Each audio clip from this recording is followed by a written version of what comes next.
ప్రతిపక్షంలోకి వచ్చిన తర్వాత వైసీపీ అధినేత మాజీ ముఖ్యమంత్రి వైఎస్ జగన్మోహన్ రెడ్డి మారారా?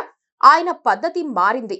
ఇప్పుడు అత్యంత క్రియాశీలమైన నాయకుడిగా ఉన్నారా అంటే మేధావి వర్గాల్లో మాత్రం లేదని అనిపిస్తోంది. సమర్థత విషయంలో జగన్ కు మంచి పేరు ఉన్నప్పటికీ ఆయన వైఖరిలో మాత్రం ఎలాంటి మార్పు రాలేదని చెబుతున్నారు. తను అనుకున్నదే కరెక్ట్ అని, తాను పట్టుకున్న కుందేటికి మూడే కాళ్ళన్నట్లుగా జగన్ వ్యవహరిస్తూ ఉంటారని కొన్ని వర్గాలు ఆరోపిస్తూ ఉంటాయి. ప్రతిపక్ష నాయకుడిగా సక్సెస్ అయితేనే మళ్లీ సీఎం కాగలను అన్న నిజాన్ని జగన్ గుర్తించలేకపోతున్నారా అన్న అనుమానాలు కలుగుతున్నాయి. అసెంబ్లీకి ఎంటర్ అయి 4 మాటలు మాట్లాడాల్సిన జగన్ సభకు దూరంగా ఉంటూ తనకు తన పార్టీకి వ్యతిరేక ప్రచారం తెచ్చుకున్నారని కూడా చెప్పుకోవాల్సి ఉంటుంది. అదే టైంలో జనంలో ఉండే విషయంలో జగన్ చుట్టపు చూపుగా వచ్చిపోతున్నారని ఒక విశ్లేషణ వినిపిస్తోంది.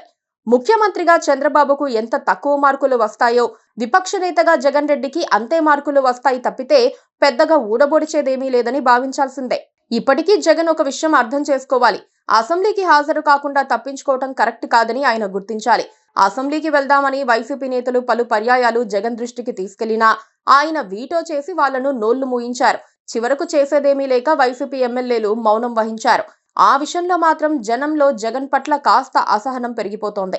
అసెంబ్లీ వేదికగా ప్రజా సమస్యలను ప్రతిబింబించేందుకు ప్రయత్నించని పక్షంలో ఇక ప్రయోజనం ఏముంటుందని వాళ్ళు ప్రశ్నించుకుంటున్నారు. అసెంబ్లీకి వెళ్తే అవమానం జరుగుతుందన్న భయం ఎందుకు? అదే ఆయనకు భవిష్యత్తులో ప్రయోజనకరం అవుతుంది కదా అని మేధావులు ప్రశ్నిస్తున్నారు. శాంతి భద్రతల వ్యవహారం కూడా అసెంబ్లీ వేదికగా ప్రస్తావిస్తే జగన్ కు మైలేజ్ వస్తుందని కొందరు వాదిస్తున్నారు. బెంగళూరుకు అమరావతికి షటిల్ చేయకుండా జగన్ అమరావతిలోనే ఉంటూ పార్టీ కార్యకర్తలను కలుసుకునే ఏర్పాటు చేసుకోవాలన్న వాదన కూడా వినిపిస్తోంది. ఇప్పటికీ జగన్ తమ పార్టీ వారికి అందుబాటులో ఉండరని, ఆయన నివాసానికి వెళ్లినా అడ్డుగోడలు ఉంటాయని జనంలో టాక్ వచ్చేసింది. అది పూర్తిగా నెగిటివ్ టాక్ కాకముందే జగన్ మేల్కుంటే మంచిది.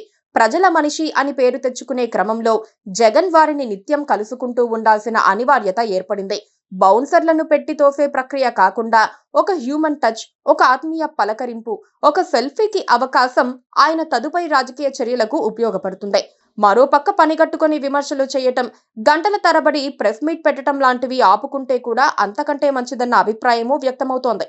మరి జగన్ రెడ్డి అర్థం చేసుకుంటారో లేదో?